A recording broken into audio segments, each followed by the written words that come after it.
بسم اللہ والحمدللہ والصلاۃ والسلام علی رسول اللہ۔ ناظرین گرامی، السلام علیکم ورحمۃ اللہ۔ نبی رحمت سرکار دو عالم صلی اللہ علیہ وآلہ وسلم کی سیرت پاک کے واقعات کو بیان کرنے کا سلسلہ جاری ہے۔ آج کے اس حصے میں جناب نبی رحمت علیہ السلام کے سفر معراج پہ بات کریں گے۔ سفر معراج کب ہوا، آپ نے آسمانوں پہ کون کون سے مشاہدات کیے، کن کن پیغمبروں سے آپ کی ملاقات ہوئی۔ سفر معراج مکی دور میں اتنا بڑا واقعہ ہے کہ مکی دور کے حضور کی 13 سالہ جو نبوت کے بعد کی زندگی ہے، اس میں سے یہ واحد واقعہ ہے جس کے بارے میں ہمیں بہت زیادہ تفاصیل ملتی ہیں، جس کی روایات بھی بہت زیادہ ہیں۔ واقعہ معراج قرآنی نصوص سے یعنی سورۃ الاسراء اور سورۃ النجم میں اللہ تعالیٰ نے واقعہ معراج کا تذکرہ کیا ہے، اور بہت ساری احادیث پاک جن میں واقعہ معراج کی تفصیل بیان ہوئی ہے۔ صرف صحیح بخاری شریف میں سفر معراج کی قریب 20 اور صحیح مسلم میں 18 روایات موجود ہیں۔ دیگر سیاہ ستہ کی جو حدیثوں کی کتابیں ہیں، ان میں جو الگ حدیثیں ہیں یا سیرت کی کتابوں میں جو واقعات ہیں جن میں پوری وضاحت اور صراحت موجود ہے، وہ تمام روایات ان سے ہٹ کے ہیں۔ یہ کوئی ایک روایت ایسی نہیں ملتی کہ جس کو بنیاد بنا کے ہم یہ کہیں کہ اس کے اندر سارا کا سارا جو سفر معراج ہے اس کو بیان کر دیا گیا ہے۔ مختلف روایات میں مختلف حضور کی جو آپ کی جو مشاہدات ہوئے، آپ نے جو آسمانوں پہ سیر کی، جاتے ہوئے، واپس آتے ہوئے، اہل مکہ نے جو رویہ اپنایا، مختلف روایات میں مختلف تذکرے موجود ہیں۔ نبی کریم علیہ السلام کا یہ سفر 2 حصوں پہ مشتمل تھا۔ پہلا حصہ مکہ مکرمہ سے بیت المقدس تک، اور دوسرا حصہ بیت المقدس سے آسمانوں تک۔ نبی کریم علیہ السلام کا یہ سفر کب پیش آیا، اس بارے میں ہمیں بہت زیادہ اختلاف ملتا ہے۔ امام طبری رحمۃ اللہ علیہ نے یہاں تک لکھا ہے کہ آپ صلی اللہ علیہ وآلہ وسلم کی نبوت کے دوسرے دن ہی واقعہ معراج پیش آ گیا تھا۔ بعض نے یہاں تک لکھا ہے، امام ترہونی رحمۃ اللہ علیہ لکھتے ہیں کہ 12 ربیع الاول سوموار کے دن 10 نبوی کو نبی کریم صلی اللہ علیہ وسلم کو سفر معراج پہ لے کے جایا گیا۔ قاضی سلیمان منصور پوری رحمۃ اللہ علیہ 27 رجب 10 نبوی تاریخ بیان کرتے ہیں، اور ان کی اس رائے کی تائید میں بہت ساری دیگر روایات بھی موجود ہیں۔ بعض نے 11 نبوی اور بعض نے سفر معراج 12 نبوی میں بیان کیے ہیں۔ نبی کریم علیہ السلام اس رات، یعنی اگر ہم 27 رجب کی بات کر لی جائے، یعنی اگر ہم یہ سمجھ لیں جو ہمارے ہاں عرف میں مشہور جو چیز ہو چکی ہے کہ 27 رجب، اور یہ قول قاضی سلیمان منصور پوری رحمۃ اللہ علیہ کا ہے، اور انہوں نے اس کے حق میں بہت سارے دلائل بھی لکھے ہیں۔ تو اگر ہم 27 رجب ہی بات کر لیں تو ہم کہہ سکتے ہیں کہ آپ اس رات اپنی چچا زاد بہن ام ہانی کے گھر میں آرام کر رہے تھے کہ جناب جبریل امین علیہ السلام تشریف لاتے ہیں۔ آپ کا شق صدر کیا جاتا ہے۔ شق صدر یعنی سینہ چاک کرنے کا واقعہ، آب زمزم سے آپ کو غسل دینا، یہ سارا ہم پہلے حصے میں جو سیرت کا ہم نے بیان کیا تھا اس میں بات کر چکے ہیں۔ نبی کریم علیہ السلام کو براق پہ سوار کر کے بیت المقدس کی طرف لے کے جایا جاتا ہے۔ نبی کریم علیہ السلام کی ایک روایت ہے کہ آپ نے فرمایا کہ براق یہ گدھے سے تھوڑا سا بڑا اور خچر سے تھوڑا سا چھوٹا جانور تھا۔ تا حد نگاہ جہاں تک اس کی نظر جاتی تھی وہاں تک اس کا پاؤں جاتا تھا۔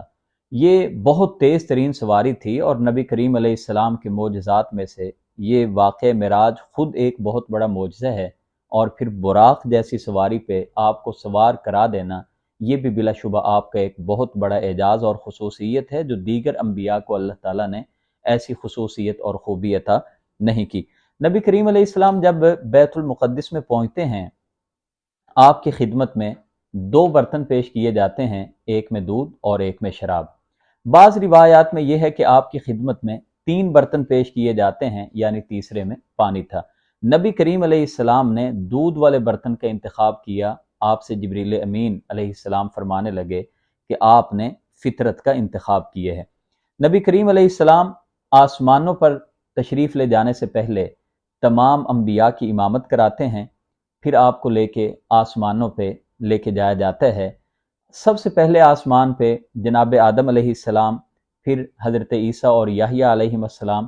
سیدنا یوسف علیہ السلام، حضرت ادریس، حضرت ہارون، حضرت موسیٰ، اور پھر ساتویں آسمان پہ جناب ابراہیم علیہ السلام سے جناب نبی کریم علیہ السلام کی ملاقات ہوتی ہے۔ ہر پیغمبر سے ملاقات کے احوال بھی ہمیں کتابوں میں ملتے ہیں،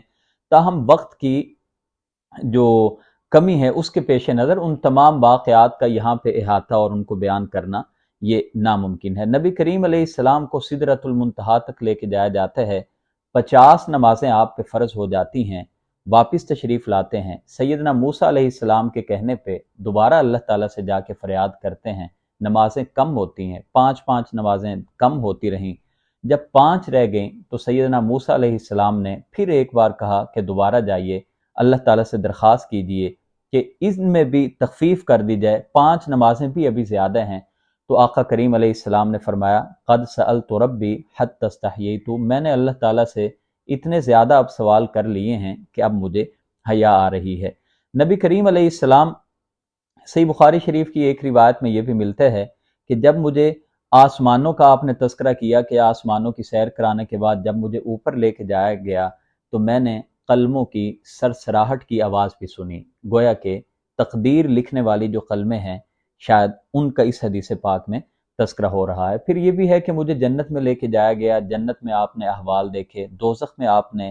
سزائیں ہوتی دیکھیں، آپ نے زانیہ کی سزا، زانی مرد اور زانیہ عورت،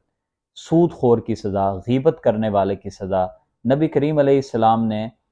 بد عمل جو خطیب اور مبلغ تھا اس کو سزا ہوتے دیکھا، سب کے بارے میں پوچھتے چلے گئے، جبریل امین سے پوچھتے تھے یہ کون ہے، بتایا جاتا تھا اللہ کے رسول یہ آپ کی امت کا بد عمل خطیب ہے، لوگوں کو کچھ کہا کرتا تھا، خود کچھ اور کیا کرتا تھا۔ زانی مرد اور زانی عورت کو سزا ہوتے دیکھا، سود خور کو سزا ہوتے دیکھا، غیبت کرنے والے کی سزا کو دیکھا۔ یہ تمام واقعات ہمیں واقعہ معراج پہ جو روایات ہیں ان میں یہ تفاصیل ملتی ہیں۔ نبی کریم علیہ السلام نے وہاں پہ ایک جگہ پہ بہت پیاری خوشبو اور نفیس جو خوشبو تھی اس کو محسوس کیا۔ آپ نے پوچھا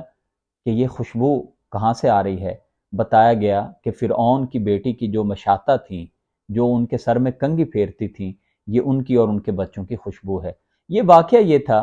کہ فرعون کی بیٹی کی ان کی ملازمہ جو کنگھی کر رہی تھیں، ان کے ہاتھ سے کنگھی نیچے گری، نیچے سے اٹھاتے ہوئے انہوں نے اللہ کا نام لیا۔ فرعون کی بیٹی نے پوچھا یہ کون ہے؟ تو مشاطہ کہنے لگی، ملازمہ کہنے لگی کہ یہ میرا رب ہے۔ اس نے پوچھا کیا تمہارا رب فرعون کے علاوہ بھی کوئی ہے؟ اس نے کہا جی ہاں، میرا رب وہی ہے جو تمہارا بھی رب ہے، فرعون کا بھی رب ہے۔ اس نے جا کے فرعون کو یہ شکایت لگائی۔ اس عورت کو اور اس کے بچوں کو سزا دینے کے لیے ایک دیگ جو تھی بڑی، اس پیتل کی دیگ میں تیل کو رکھا گیا، تیل کو جلایا گیا، تیل کو اس قدر گرم کیا گیا کہ جیسے کوئی چیز ہم نے فرائی کرنی ہو تو تیل کو گرمایا گیا، خوب گرمایا گیا۔ اس مشاطہ کو جب اس میں پھینکنے لگے تو اس کے شیر خوار بچے نے، چھوٹے معصوم بچے، دودھ پیتے بچے نے اپنی ماں سے کہا کہ امی جان کود پڑیں، پیچھے نہ ہٹیں، آپ حق پہ ہیں۔ یہ اللہ کے لیے انہوں نے قربانی دی اور انہوں نے اپنی جان قربان کر دی۔ تو نبی کریم علیہ السلام نے سفر معراج میں اس مشاطہ اور اس کی فیملی کے پاس سے جب آپ گزرے، آپ نے انتہائی نفیس خوشبو کو محسوس کیا۔ آپ نے سفر معراج میں حوض کوثر کی بھی سیر کی، حوض کوثر کو دیکھا، دجال کو اس کی اصلی صورتحال میں دیکھا۔ نبی کریم علیہ السلام سفر معراج سے ایک ہی رات کے اندر واپس بھی تشریف لے آتے ہیں۔ بعض روایتوں میں یہ بھی ملتا ہے کہ واپسی کے سفر میں بھی آپ بیت المقدس سے ہو کے مکہ مکرمہ آئے تھے، اور وہ واقعات کہ جو آپ نے راستے میں قافلوں کو دیکھا، جو آپ نے راستے میں وہ مختلف لوگوں کو دیکھا جو راستے میں آ رہے تھے، وہ گم ہونے والا بھی ایک واقعہ ملتا ہے جو ہمیں کتابوں میں تفصیل سے موجود ہے۔ نبی کریم صلی اللہ علیہ وسلم جب مکہ مکرمہ میں تشریف لے آتے ہیں واپس، اہل مکہ اپنی جو ان کی ایک عادت بد تھی، اس واقعے کو سن کے استہزاء اڑایا جاتا ہے، آپ کا مذاق کیا جاتا ہے، مزید اس میں کفر میں شدت میں آ جاتے ہیں۔ سیرت ابن ہشام میں ایک واقعہ لکھا ہے کہ اس واقعے کے بعد ابھی جو ایمان لانے والے ایک دو تو مرتد بھی ہو گئے تھے، مگر اہل ایمان نے اس واقعے کو ایمانی آنکھوں سے دیکھا، کفار نے اس کو اپنی عقلوں سے پرکھا، اس دور میں فلسطین تک کا سفر 2 مہینوں سے پہلے ممکن نہیں تھا، یعنی 1 مہینہ جانے میں لگتا تھا، 1 مہینہ واپسی پہ لگتا تھا۔ ابو جہل جناب صدیق اکبر کے پاس جاتا ہے اور جا کے پوچھتا ہے کہ اگر کوئی انسان یہ کہے کہ میں ایک ہی رات میں فلسطین سے ہو کے آ گیا ہوں، کیا مان جائیں گے؟ سیدنا صدیق اکبر رضی اللہ تعالیٰ عنہ فرمانے لگے بظاہر بات ماننے میں تو نہیں آتی۔ جب اس نے دیکھا کہ گراؤنڈ تیار ہو گئی ہے، صدیق اکبر بھی نہیں مانیں گے، تو ابو جہل کہنے لگا کہ پھر آپ کا جو نبی جس نے نبوت کا دعویٰ کیا ہے، آپ کا نبی کہہ رہا ہے کہ میں ایک ہی رات میں فلسطین سے ہو کے آ گیا ہوں، اور یہ بھی آپ کا نبی کہتا ہے کہ میں 7 آسمانوں کی سیر بھی کر کے آ گیا ہوں۔ سیدنا صدیق اکبر کا ایمان دیکھیں، فرمانے لگے اگر میرے نبی نے کہا ہے تو پھر میرے نبی ہو کے آ بھی گئے ہیں، اس میں کوئی شک والی بات ہی نہیں ہے۔ نبی کریم علیہ السلام نے اسی موقع پہ جناب صدیق اکبر رضی اللہ تعالیٰ عنہ کو صدیق کا اعزاز عطا کیا تھا۔ نبی کریم علیہ السلام کو اسراء پہ یا معراج پہ جو لے کے جایا گیا، یہ جسمانی طور پہ آپ تشریف لے گئے یا روحانی طور پہ آپ تشریف لے گئے، اس بارے میں اہل علم کا اختلاف پایا جاتا ہے۔ امام حسن بصری رحمۃ اللہ علیہ سیدنا امیر معاویہ اور حضرت عائشہ صدیقہ رضی اللہ عنہا کی روایات کو بنیاد بنا کے ان کا یہ کہنا ہے کہ نبی کریم علیہ السلام کو روحانی طور پہ معراج کرایا گیا۔ مگر جب ہم اکثریت اہل علم کو دیکھتے ہیں، زیادہ روایات کو دیکھتے ہیں، شواہد کو دیکھتے ہیں، نصوص کو دیکھتے ہیں، خود قرآن کریم کی نص، احادیث میں جو واقعات جس طرح کے بیان ہوئے ہیں، اور جتنا بڑا یہ معجزہ تھا، تو خواب میں آپ کو یا روحانی طور پہ معراج کروانا، یہ کوئی اتنی بڑی ہمیں اللہ کی قدرت معلوم نہیں ہوتی۔ تو جب ہم روایات کا جائزہ لیتے ہیں تو ہمیں یہی معلوم ہوتا ہے جو جمہور اہل علم نے لکھا ہے کہ نبی کریم علیہ السلام کو معراج،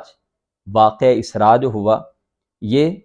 آپ صلی اللہ علیہ وسلم کو جسمانی طور پہ حالت بیداری میں کرایا گیا۔ جناب عائشہ صدیقہ رضی اللہ عنہا کی جو روایت ہے، اس کے اہل علم نے مختلف جوابات دیے ہیں۔ ایک تو یہ ہے کہ خود اس وقت تک جب واقعہ معراج پیش آیا، سیدہ عائشہ صدیقہ رضی اللہ عنہا ابھی تک سن بلوغت کو بھی نہیں پہنچی تھیں، نبی کریم علیہ السلام کے عقد میں بھی نہیں تھیں، ابھی تو ان کی عمر ہی بہت چھوٹی تھی۔ دوسری بات یہ ہے کہ خود سیدہ عائشہ صدیقہ رضی اللہ عنہا سے ایک اور روایت جو ملتی ہے کہ حضرت عائشہ صدیقہ رضی اللہ عنہا فرماتی ہیں کہ جو شخص یہ کہے کہ محمد صلی اللہ علیہ وسلم نے معراج کے موقع پہ اللہ تعالیٰ کو دیکھا ہے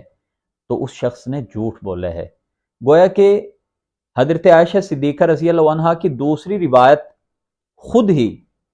وہ اس بات کی وضاحت کر رہی ہے کہ نبی کریم علیہ السلام کو جو یہ سفر معراج جو آپ نے کیا، یہ روحانی نہیں تھا بلکہ جسمانی تھا۔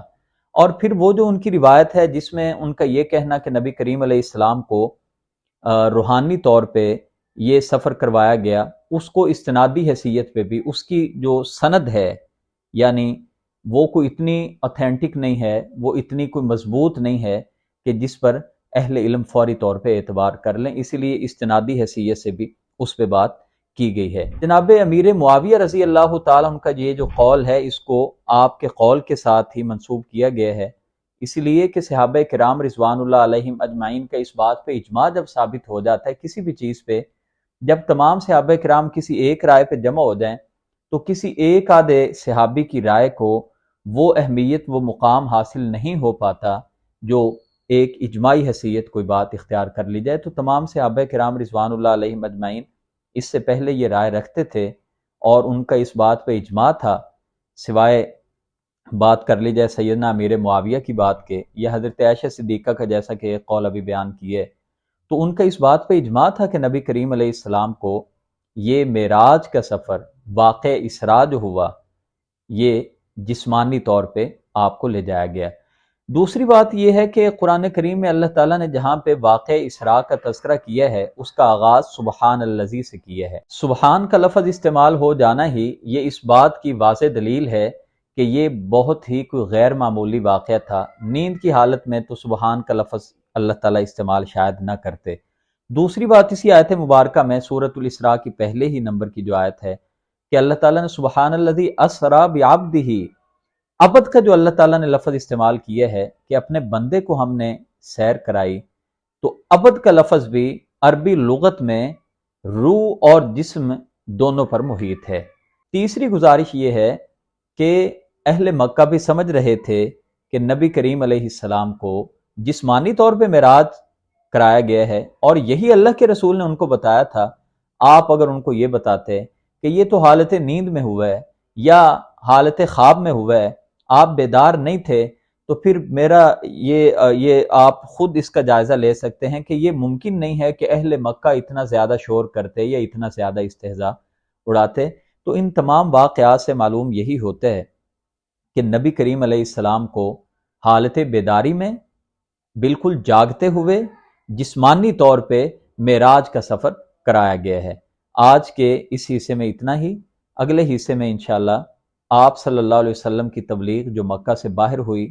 مدینہ منورہ میں ہجرت کے اسباب کیا تھے، ان واقعات کو پیش کرنے کی کوشش کروں گا۔ السلام علیکم ورحمۃ اللہ۔